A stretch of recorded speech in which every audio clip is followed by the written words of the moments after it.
Bonjour à tous, bienvenue dans votre nouveau bulletin géopolitique numéro 3.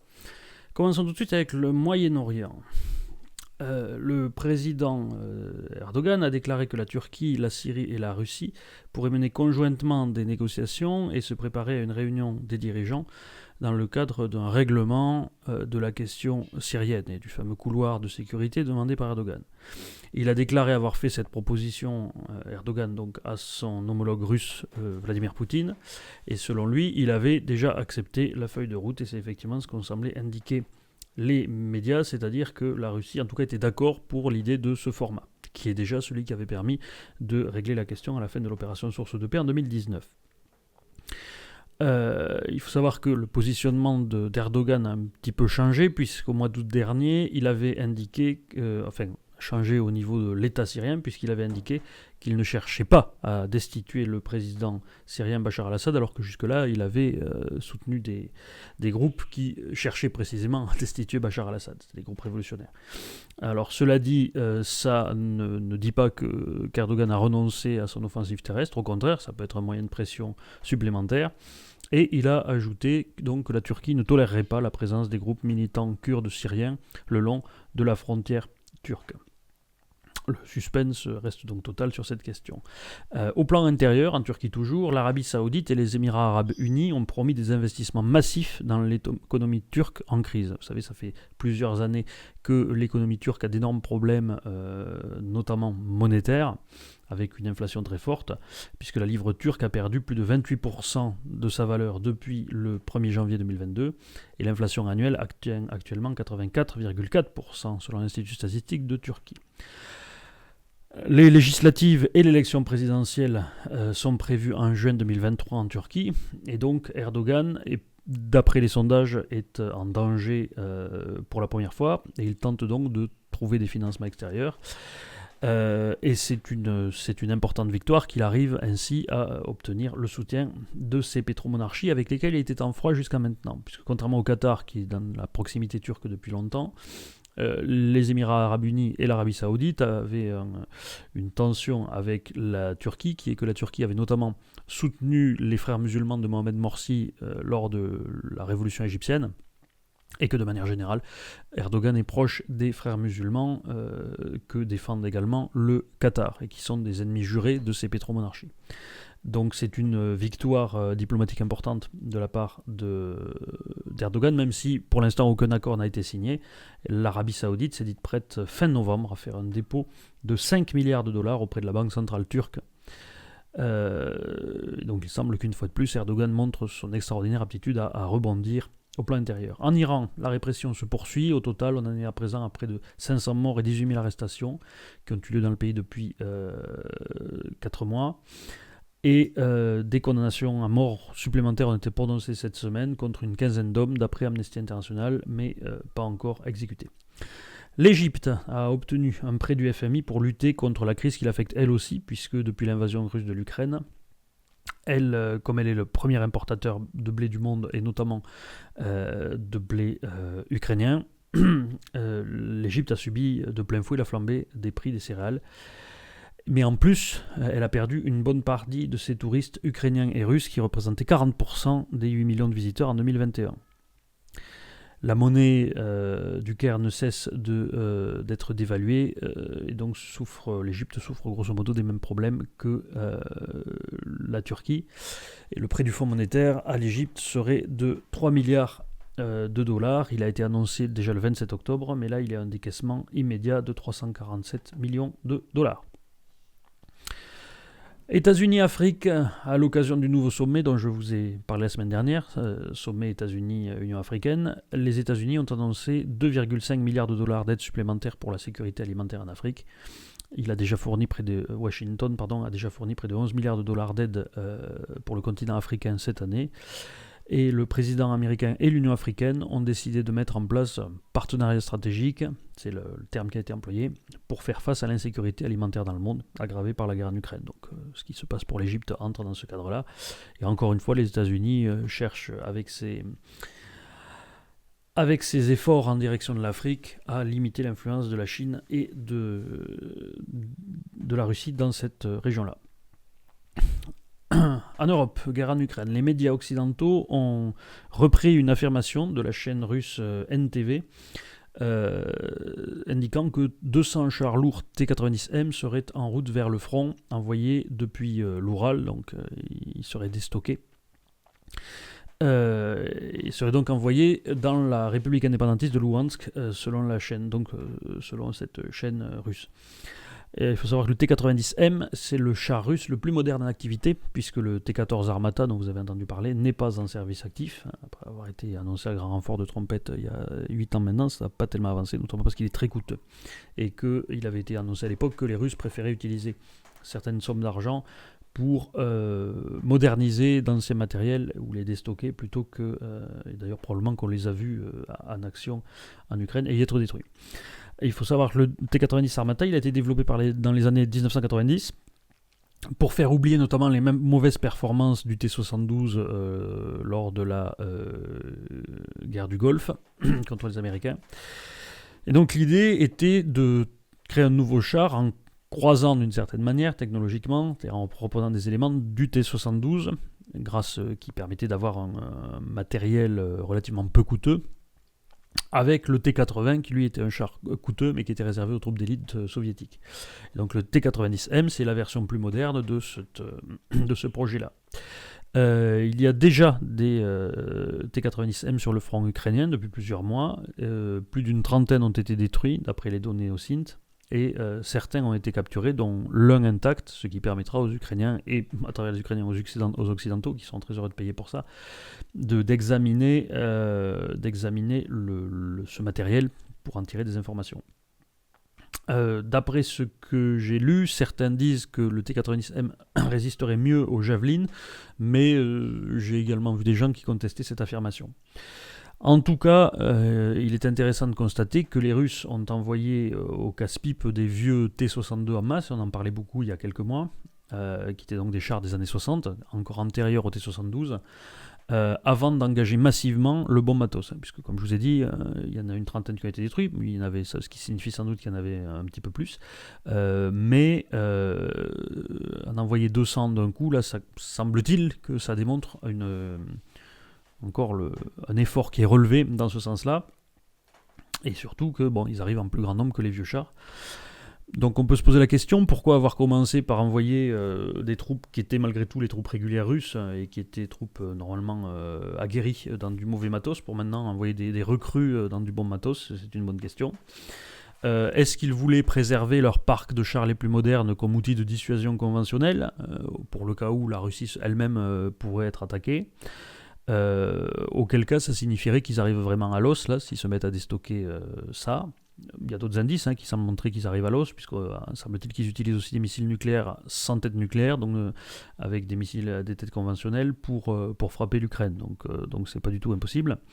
Il est possible aussi qu'ils aient préféré justement sacrifier des vieilles boîtes de conserve contre les munitions anti-chars occidentales, et qu'ils se disent que maintenant que les stocks commencent à baisser, on entend beaucoup parler, c'est plus simple d'engager les T-90M en masse. Bonne question, peut-être que les deux sont mêlés, et vraisemblablement qu'il n'y avait pas un calcul à la base qui disait on envoie les T-62 d'abord se faire détruire, ensuite on enverra les autres. Mais ça peut être un raisonnement sous-jacent. En tout cas, selon le chef des armées ukrainiennes, Valery Zalouzny, la Russie prépare 200 000 hommes afin de mener une nouvelle offensive sur Kiev. Il a indiqué ça dans un entretien à The Economist, qui a été relayé par The Guardian, et dans lequel il a dit « La Russie prépare de nouvelles ressources, il faut nous attendre à une offensive qui peut commencer en février, au mieux en mars et au pire fin janvier. » Pour lui, l'armée russe va à nouveau tenter de prendre la capitale ukrainienne. Alors, semble-t-il sans lien avec les 200 T-90M, qui eux allaient plutôt à Lugansk, mais enfin, encore faut-il que ce soit vrai et que les médias russes aient annoncé la bonne destination pour ces matériels qui étaient en transit. Toujours est-il que l'intéressé a encore lancé un appel aux alliés occidentaux de l'Ukraine pour réclamer des armes et des munitions supplémentaires, ce que font les Ukrainiens continuellement, en disant « Je sais que je suis en mesure de battre cet ennemi, mais j'ai besoin de ressources, j'ai besoin de 300 chars, 6 à 700 véhicules de combat d'infanterie et 500 obusiers. » Alors il est difficile de savoir si il s'agit là d'un vrai danger anticipé par le renseignement ukrainien ou si le discours, si c'est le discours, un élément nouveau du discours diplomatique et de l'offensive médiatique continuelle pour encourager le soutien occidental à ne pas faiblir. Et notamment, et on pourrait le comprendre, il y a peut-être une crainte ukrainienne que les Occidentaux soient moins enclins, notamment les Européens, à fournir du matériel pour lancer des offensives de reconquête que pour défendre. Si vous dites j'ai besoin de 300 chars et 500 obusiers pour aller jusqu'en Crimée, il n'est pas impossible que beaucoup d'Européens notamment se disent ça va peut-être trop loin, est-ce qu'on va pas exciter Poutine, etc. Si vous dites je vais prendre une deuxième offensive, une nouvelle offensive de grande ampleur qui risque de me faire reculer, j'ai besoin de quoi me défendre, c'est plus, voilà, donc c'est pas du tout impossible que ce soit ce genre de discours-là et qu'en réalité Kiev ne soit pas particulièrement menacé. Cependant, il y a quand même des indices qui indiquent que les Ukrainiens reperdent partiellement en tout cas l'initiative, ce qui ne signifie pas forcément que les Russes la gagnent, mais enfin qu'on retourne dans une zone de flou après un mois de septembre et un mois d'octobre qui était très à la main des Ukrainiens. Puisqu'ils ont fini par être obligés d'envoyer des renforts à Bakhmut, alors que jusqu'ici ils avaient réussi à l'éviter, ce qui va probablement diminuer leur capacité à monter les offensives dans d'autres directions, notamment dans la direction de Melitopol, depuis Zaporizhzhia, donc cette offensive dans le sud. D'autant plus que dans cette région-là, les Russes, qui craignaient justement une forte offensive, ont accumulé, semble-t-il, des forces par crainte d'un assaut. Et donc, avec l'apport des nouveaux mobilisés, Vladimir Poutine a dit qu'il y en avait quelques 80 000 qui étaient déjà au combat, eh bien, les lignes seraient sans doute beaucoup plus fournies, et donc beaucoup plus difficiles à percer qu'elles ne l'étaient à l'époque à Izium. Puisqu'il faut se rendre compte que 200 000 hommes, les 200 000 hommes qui sont censés arriver en plus, c'est l'équivalent de la totalité de l'effectif de février lors de la première attaque. Donc c'est quelque chose de considérable. Si l'information ukrainienne est vraie et que les Russes entendent relancer un assaut directement sur Kiev, notamment depuis la Biélorussie, avec l'équivalent cette fois de la totalité de leur effectif d'invasion, ça montrerait qu'ils ont appris de leur erreur, puisque le gros problème de leur assaut sur Kiev en février, c'est que c'était quelque chose de totalement dispersé. Les forces, les 200 000 hommes qu'ils avaient, venaient de tous les côtés sur l'Ukraine, et donc il n'y a eu aucun effort concentré sur Kiev, et c'est ça notamment qui a permis la victoire de Kiev des Ukrainiens. Donc ça montrerait qu'ils ont appris une leçon, et ça montrerait aussi qu'ils veulent finir la guerre vite en se disant, encore une fois, il faut taper au cœur, alors que ça paraît difficile d'emporter la décision dans l'Est. Et ça serait surtout une excellente façon pour les Russes de reprendre l'initiative et d'obliger, pour le coup, les Ukrainiens à nouveau rebasculer leurs forces en défense de Kiev. Mais donc cela reste un point d'interrogation. Dans les pays baltes, le Guardian a indiqué dans un article que le groupe paramilitaire nationaliste radical russe Task Force Russich tente sur Telegram de rassembler des informations sur les forces de sécurité et installations sensibles dans les pays baltes. Les commentateurs occidentaux doutent de ce que l'opération soit pilotée par le Kremlin, ou en tout cas en matière de renseignement, puisque les services russes ont sans doute déjà tout ce qu'il faut. Je l'ai mentionné, je l'ai indiqué un petit peu dans mon dernier live. Il s'agit beaucoup plus probablement soit d'une manœuvre de pression des services russes pour inquiéter les pays baltes, voire exciter une partie de la minorité russe de ces pays, voire encore préparer une opération de guerre par proxy.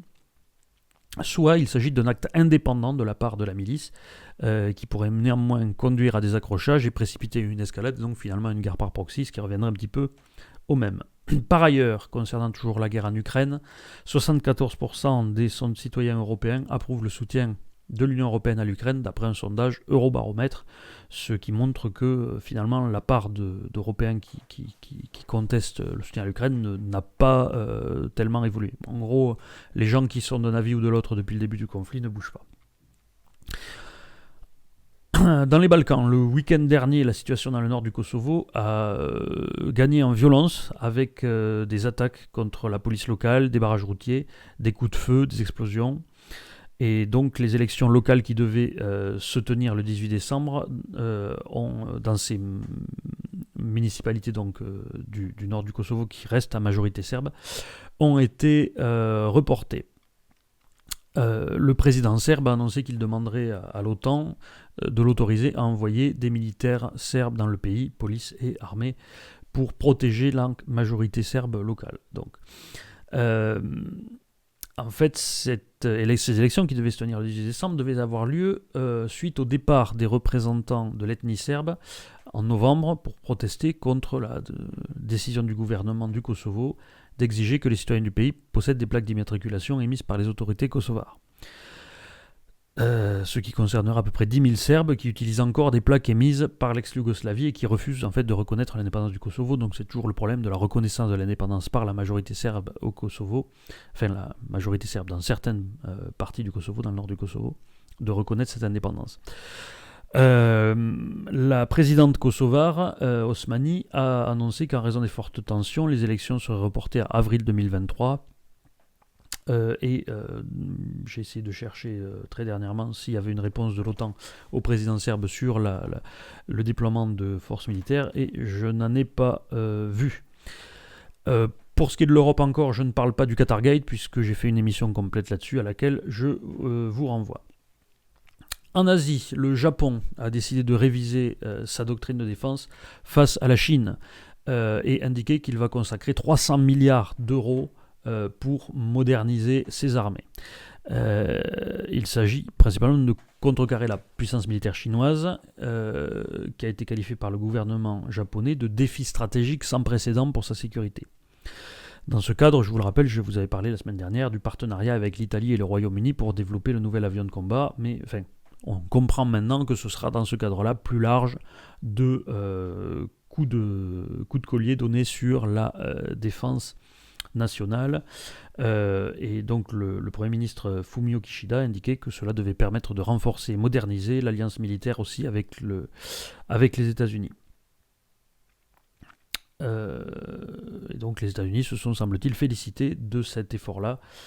À voir maintenant si cet effort sera soutenu, puisque l'effort qui a été annoncé par les Allemands au début du conflit en Ukraine, il semble désormais reculer sur ce point-là. Donc là aussi, on verra ce que ça donne.